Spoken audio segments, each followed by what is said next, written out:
Salut à tous, ceci pourrait être une nouvelle émission Top Chef, mais vous allez voir, c'est bien mieux que cela.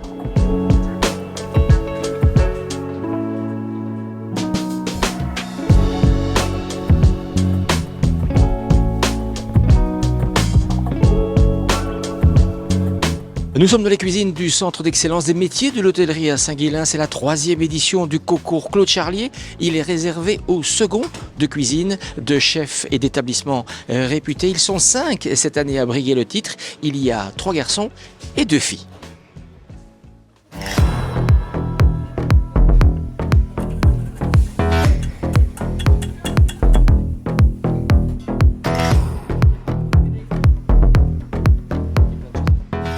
L'année passée, j'ai été commis de ce concours. Ouais. Cette année, la grande école, c'est moi qui poursuis le lead, on va dire. Clémence a tout juste 20 ans.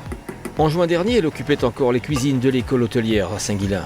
Aujourd'hui, place à un tout autre défi, celui du concours Claude Charlier. Je suis la plus jeune ici, celle qui a un peu moins d'expérience, mais je pense que je peux donner autant que les autres, à ma manière. Une vision peut-être plus jeune, un peu moins expérimentée, mais j'essaye. En tout cas, c'est vraiment le but, c'est de tenter et advienne que pourra. Hein.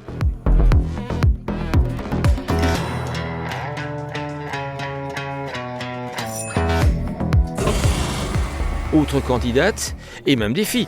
Pour Pauline aussi, c'est une grande première. Quand on est prêt, Ouais. on n'a plus peur. Ouais. Et je me sens prête, donc voilà. Pauline, Clémence et en face, 3 mecs. Les couteaux bien affûtés. Il y a Ulysse, Benjamin et puis Jérôme. Un habitué des concours, de celui-ci en particulier. J'ai fait l'année passée. aussi. ouais. Deuxième fois, Ouais, deuxième fois et deuxième l'année passée. Et deuxième l'année dernière. Et donc cette année, il n'y a plus de choix. Ah. C'est la première classe. Je veux faire mieux, c'est sûr. C'est le but d'un concours, c'est le but de toute participation, en plus de prendre de l'expérience et faire des connaissances aussi, Oui, bien sûr. élargir son horizon et son carnet d'adresses. On travaille surtout avec des animaux morts, des poissons morts et des légumes qui vont pas faire grand chose d'autre que de suivre nos volontés, donc en soi ça va. Il faut leur redonner vie. C'est exactement ça, ouais. C'est pas aussi grave qu'un médecin qui doit lui vraiment sauver des vies, donc nous ça va quoi.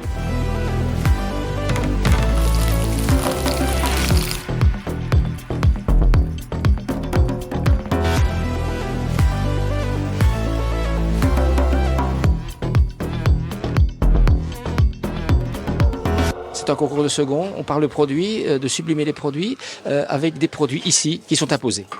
Oui, en fait, on reste sur le locavorisme au niveau des matières premières pour l'entrée.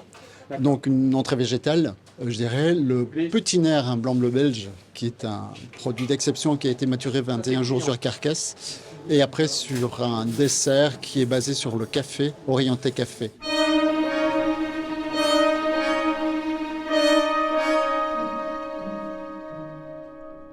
Deux salles et 2 ambiances, côté cuisine et côté resto pour le jury. Claude Charlier en président d'honneur, cela s'impose, entouré de chefs étoilés.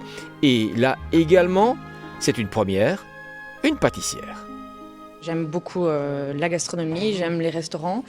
Et puis je pense que oui, j'ai apporté cette touche un peu avec mes techniques de pâtisserie fine, qui est une pâtisserie plutôt de boutique. Donc on n'est pas vraiment dans la pâtisserie de restauration, mais je pense que voilà, c'était important d'avoir cet aspect-là aussi dans un jury comme ça.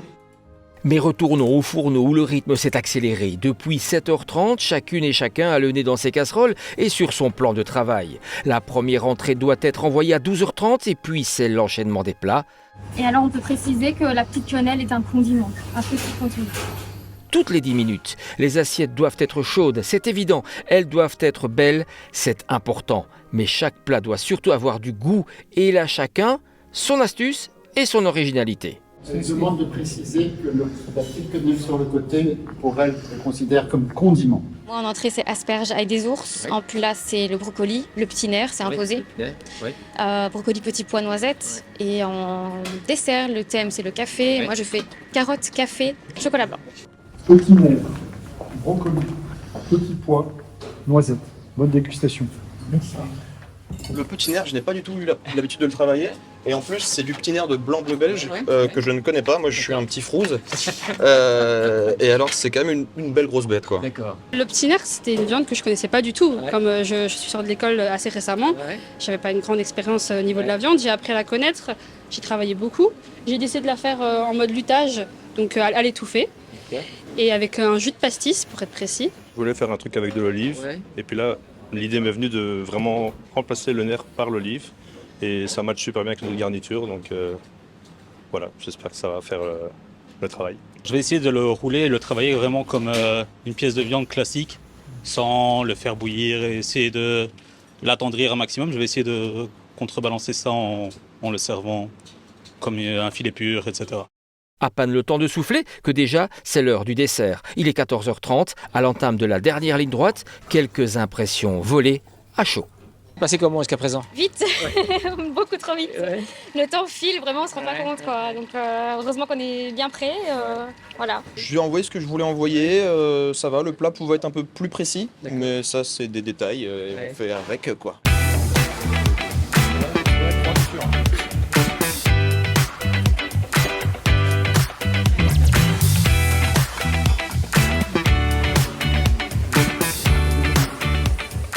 Le dressage de l'entrée, je suis fière de l'avoir envoyé. Un petit peu déçue du dressage, mais sinon j'espère que tous les goûts sont là, c'est le plus important. Et on est au dessert et c'est fini. Il est maintenant 16h, c'est le retour au calme en cuisine. Les candidats peuvent tomber le tablier après 8 heures d'effort et de concentration. Pendant tout ce temps, le jury a goûté, tout goûté. Il a pu apprécier, mais surtout, coter les candidats. On vient de débriefer là, donc voilà.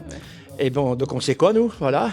Et c'est le dessert clairement qui a fait la différence sur les deux premiers. La qualité était au rendez-vous, les thèmes ont été bien respectés et on a assisté vraiment à quelque chose de très intéressant. Et les jurys qui étaient à table, qui ne sont pas n'importe qui, hein, comme vous avez pu remarquer, ont été séduits en tout cas. Explosion de saveurs, on a vécu un très beau voyage parce qu'il y a eu plein de techniques différentes, on voit qu'il y a du travail, il y a des niveaux différents, mais c'est génial de pouvoir le vivre avec des chefs de renom en plus. Beaucoup d'investissement, beaucoup de recherche, voilà. Après, il y a des goûts qui plaisent moins, il y a l'harmonie dans certaines assiettes et il n'y en a pas dans d'autres. À partir des bases, effectivement, on devient créatif, on est réaliste sur les assiettes, on utilise de plus en plus de très beaux produits et des produits, je vais dire, du coin. Hein, et preuve en est aujourd'hui, c'est que celui qui gagne a effectivement très bien joué le jeu. Moi, il y a eu un ou deux plats vraiment où j'ai ressenti vraiment beaucoup d'émotions. Ça a joué sur ma cotation et on était d'accord autour de la table pour dire que voilà, ce plat-là, ce dessert-là, c'était vraiment beau, c'était vraiment bon. Personnellement, le premier plat qu'on a eu, tout premier plat qu'on a eu, donc des légumes qui étaient mi-cuits, mi-crus, servis avec une sauce qu'on pourrait appeler vinaigrette avec beaucoup d'acidité, j'aime beaucoup ça. Donc, et c'est plein de saisons, donc on a eu de la carotte, je ne sais plus, de la courgette, un peu de menthe, de l'épinard. C'était vraiment très bien. Ce plat-là pourrait très bien venir chez nous à la carte. Oui. Et ce matin, je suis venu cette année pas pour gagner, mais il a tout simplement gagné. Jérôme Flambeau. Il n'y a donc pas de hasard, puisque le tout premier plat était celui du vainqueur. Jérôme a proposé un feuille à feuille de rhubarbe, compression de pommes et vinaigrette mandarine, simplicité et efficacité.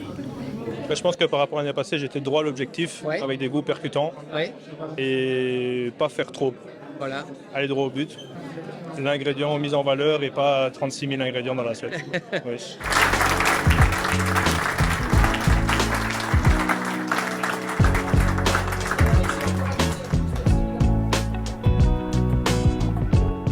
Voilà, cette fois, toutes les assiettes sont revenues vides en cuisine. La dégustation est terminée, CDLP aussi. Nous, on se retrouve évidemment la semaine prochaine, même heure, même chaîne, et toute la semaine sur les réseaux sociaux.